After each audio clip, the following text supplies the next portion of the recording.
This message is for those of you who, like me, are dealing with the pain of a broken relationship, especially around the holidays when you're supposed to be having a great time with the people that you absolutely love, and there's this one heartbreak that will not go away.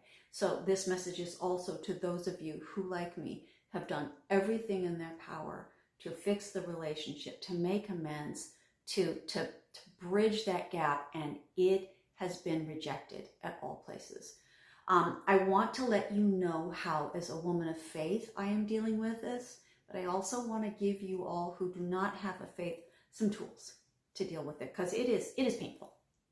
So the idea that I want to talk to you about today is regarding relinquishment. Many years ago, I learned of what we call a prayer of relinquishment.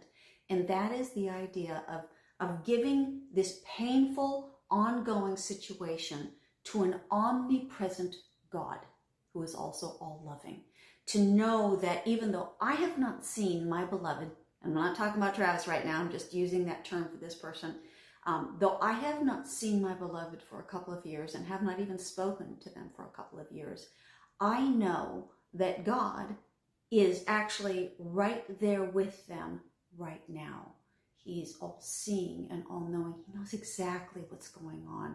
And if I pray for my beloved, I know that God is right there receiving that prayer and being right next to that person and putting that prayer on that person one way or another.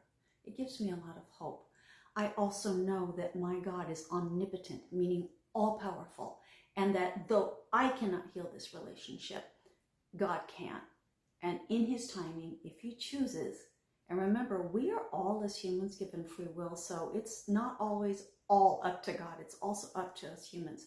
But if God chooses, and if there is a soft spot in the heart of my beloved, someday maybe that relationship will be fixed. But I relinquish it now to an omnipotent and omnipresent God. I give it away, I set it down. And that's how I deal with it. Now, for those of you who may not have a faith, one of the things that I want you to do is I want you to acknowledge your efforts. I want you to look at the fact that you have done everything in your power to absolutely take care of it, and that you can take solace in the fact that for your part, your side of the table is clean. No war on your side of the table.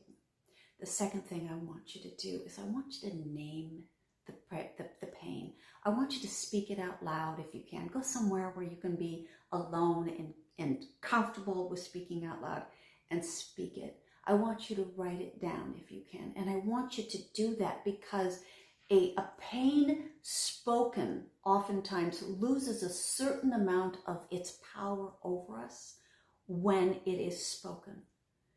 And the last thing I want to tell you is that I want to encourage you, because of this situation, which is outside of your control, I want you to turn your attention now to that which you can control. I want you to focus on the things in your life that you can make a difference in, things that can make a happier world, a more beautiful place. And I want you to take solace in that.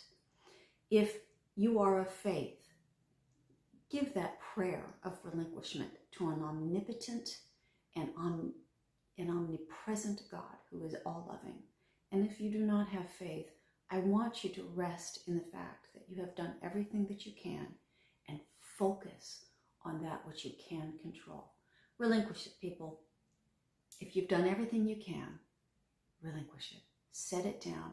This is a burden that you are not meant to carry alone, or are no longer meant to carry. So set it down.